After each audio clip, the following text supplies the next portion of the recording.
TR TR যে সমস্ত উদ্ভট কথাবার্তা বলছেন, এগুলো বাংলাদেশের সংবিধানে এগুলো নাই।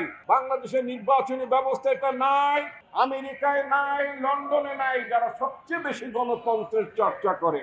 কথিত স্বৈরাচারের সহযোগীরা আজ আমাদের প্রধান উপদেষ্টা প্রফেসর মোহাম্মদ ইউনূস এবং তার সফর সঙ্গীরা যারা জাতিসংঘ অধিবেশনে যোগদান করেছেন, তাদের সম্মুখে বিক্ষোভ প্রদর্শন করার আয়োজন করেছে পতিত স্বৈরাচারের সহযোগীরা। মাত্র তো 14 মাস হলো, 14 মাসে এত অস্থির হয়ে গেলেন কেন? একবার ভুল করেছিলেন, গণতন্ত্রকে হত্যা করে একদলীয় শাসন ব্যবস্থা চালু করেছিল আপনার বাবা। সেই কারণে বাংলাদেশের জনগণ আপনাদেরকে ক্ষমতার বাইরে 21 বছর রেখেছিল। মাত্র 14 মাস ক্ষমতা হারিয়েছেন। জনগণ ঝেঁটিয়ে ক্ষমতা থেকে বিদায় করেছে। লক্ষ লক্ষ কোটি টাকা বিদেশে পাচার করেছেন। বিদেশে থাকতে তো অসুবিধা হওয়ার কারণ নাই, ওখানে তো সর্বসুখেই থাকতে পারেন। বাংলাদেশের জনগণের সম্পদ একের পর এক লুট করেছেন আপনাদের মন্ত্রীরা। কারোর 300, কারোর 350, এক একজনের বাড়িঘর পাওয়ার ঠিকানা আমরা পাচ্ছি। কারোর বাড়িঘর পাওয়া যাচ্ছে সিঙ্গাপুরে, কারোর বাড়িঘর পাওয়া যাচ্ছে দুবাইতে, কারোর বাড়িঘর পাওয়া যাচ্ছে মালয়েশিয়ায়, কারোর বাড়িঘর পাওয়া যাচ্ছে লন্ডনে, আমেরিকায়। লক্ষ লক্ষ কোটি টাকা পাচার করেছেন, বিলিয়ন বিলিয়ন ডলার লুটপাট করেছেন। বাংলাদেশ ব্যাংকের 8 বিলিয়ন ডলার চুরি করেছেন।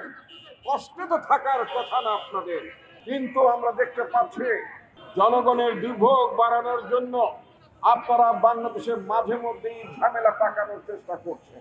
আজকে বিক্ষোভ করছেন জাতিসংঘের সামনে। মনে রাখতে হবে, যে সমস্ত চোরেরা পালিয়ে গিয়েছেন, এই চোরদের বাড়িতে কিন্তু আমরা সব টয়লেট বানিয়ে দেবো। কিন্তু বাংলাদেশে ওই যে আবু জাহেলের বাড়ি কি আছে, আবু জাহেলের বাড়িতে কি করা হয়েছে? টয়লেট বানানো হয়েছে, পায়খানা বানানো হয়েছে। আওয়ামী লীগের লোকেরা যদি বেশি বাড়াবাড়ি করেন, তাহলে তাদের বাড়ি ঘরে যারা দেশে যারা আছেন, মনে রাখতে হবে তাদের বাড়ি ঘর কিন্তু জনগণ টয়লেট বানিয়ে দেবে। এটা মনে রাখতে হবে। অতএব বুঝে শুনে বিক্ষোভ করবেন। আমেরিকায় নিরাপদে বসে বিক্ষোভ করা অনেক সোজা। বাংলাদেশের মানুষ কিন্তু আপনাদেরকে ছেড়ে দিয়ে কথা বলবে না। কয়েকদিন আগে আপনারা বিক্ষোভের চেষ্টা করেছিলেন, পুলিশ লাগে নাই, আনসার লাগে নাই, বিজিবি লাগে নাই। এদেশের জনগণ কিন্তু ধরে প্যাদানি দিয়ে তারপরে পুলিশের কাছে দিয়েছে। এটা কোনো আপনার চোরদের জন্য কোনো গণতন্ত্র নাই, দুর্বৃত্তদের জন্য কোনো গণতন্ত্র নাই, লুটেরাদের জন্য কোনো গণতন্ত্র নাই। কারণ তারা কোনো গণতান্ত্রিক পদ্ধতিতে নির্বাচিত হয়ে ক্ষমতায় ছিল না।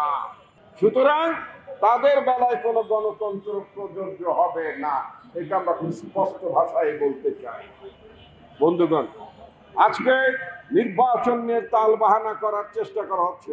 আওয়ামী লীগ মনে করছে যদি নির্বাচন কোনোভাবে ঠেকিয়ে দেওয়া যায়, যদি কোনোভাবে বিলম্বিত করা যায়, তাহলে প্রফেসর মোহাম্মদ ইউনূস রাগে দুঃখে তিনি হয়তো ক্ষমতা ছেড়ে যাবেন। তারপর হয়তো ভারতের প্রেসক্রিপশনে এখানে অন্য কোনো সরকার ক্ষমতায় বসবে এবং তার এক সময় বলবে সবাইকে নিয়ে আসেন একটা ইলেকশন করে। এই সবাই কারা জানেন? এই সবাই হচ্ছে একটু আওয়ামী লীগও নিয়ে আসেন। ওটা কিন্তু বাংলাদেশে হবে না। 134 জন শিশু জীবন দিয়েছে, অনেক মা বোন জীবন দিয়েছে, হাজার হাজার মানুষ জীবন দিয়েছে, 20,000-এর মতো মানুষ পঙ্গু হয়েছে। কারোর 1 চোখ নাই, কারোর 2 চোখ নাই, কারোর অঙ্গহানি হয়েছে। এত মানুষের ত্যাগের বিনিময়ে বাংলাদেশ যে ফ্যাসিবাদ মুক্ত হয়েছে, সেই বাংলাদেশের রাজনীতিতে, সেই বাংলাদেশের নির্বাচনে, সেই বাংলাদেশের ভবিষ্যৎ নির্বাচনী পরিক্রমায় ফ্যাসিবাদের কোন অংশগ্রহণ থাকতে পারবে না। এটা আমাদের খুব স্পষ্ট অবস্থান। আর যারা নানা দফা দাবি নামে নির্বাচনকে বিলম্বিত করার চেষ্টা করছেন, মনে করছেন আরেকটু সময় পেলেই পেটে ক্ষুধা লাগবে এবং বেশি করে খেতে পারবেন, সেটা কিন্তু আমরা বুঝি। বেশি পেটে ক্ষুধা রেখে তারপরে খাওয়ার চেষ্টা করছেন, তাতে করে কিন্তু একেবারে একেবারে শরীর এত খারাপ হয়ে যেতে পারে তখন আর খাবারের সময় পাবেন না। সুতরাং টিয়ার যে সমস্ত উদ্ভট কথাবার্তা বলছেন এগুলো বাংলাদেশের সংবিধানে এগুলো নাই, বাংলাদেশের নির্বাচনী ব্যবস্থা এটা নাই, আমেরিকায় নাই, লন্ডনে নাই, যারা সবচেয়ে বেশি গণতন্ত্রের চর্চা করে। এমনকি পার্শ্ববর্তী দেশে ভারতে যারা গণতন্ত্র চর্চা করেন, মোদী সরকারের অনেক বদনাম আছে, সাম্প্রদায়িকতার বদনাম আছে, ভোটটা মোটামুটি তো সেখানে ঠিক হয়। ওই দেশে কি পিয়ার আছে নাকি? ইন্ডিয়ায় পিয়ার আছে?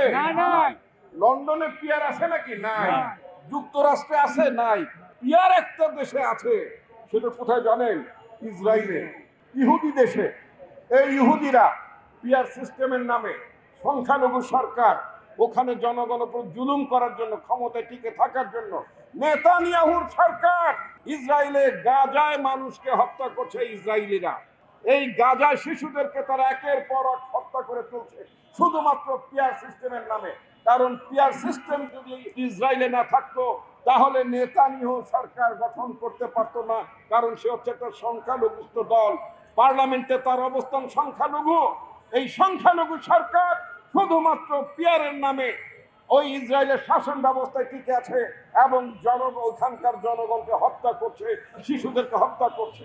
আমরা ইহুদি ব্যবস্থা, যেই ব্যবস্থাটি যে ইহুদিদের জন্য অত্যন্ত প্রিয় ব্যবস্থা হচ্ছে পিয়ার, ওই ইহুদিদের পছন্দের পিয়ার বাংলাদেশের মানুষ মেনে নেবে না।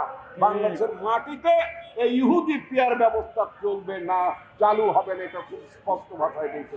সুতরাং যারা জেনে বুঝে অথবা না জেনে পিয়ার করছেন তাদের জন্য বলতে চাই, বেশি ভাত কিন্তু দুধ দিয়ে মাখায় খাওয়া যায় না, কিন্তু যদি বেশি বাড়াবাড়ি করেন, নির্বাচনকে নিয়ে যদি কোনো ঝামেলা পাকান, তাহলে কিন্তু আপনার দায়িত্ব আপনাদের নিতে হবে।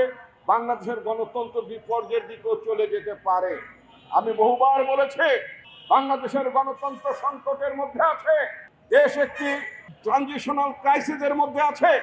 এই সময় যদি সকল রাজনৈতিক দলগুলো যদি পরস্পরকে সহযোগিতা না করে, নির্বাচন অনুষ্ঠানে যদি সাহায্য সহযোগিতা না করে, তাহলে বাংলাদেশের নির্বাচন বিপর্যয়ের মধ্যে পড়ে যেতে পারে, যেটা হচ্ছে আওয়ামী লীগ এবং ভারতের নীল নকশা।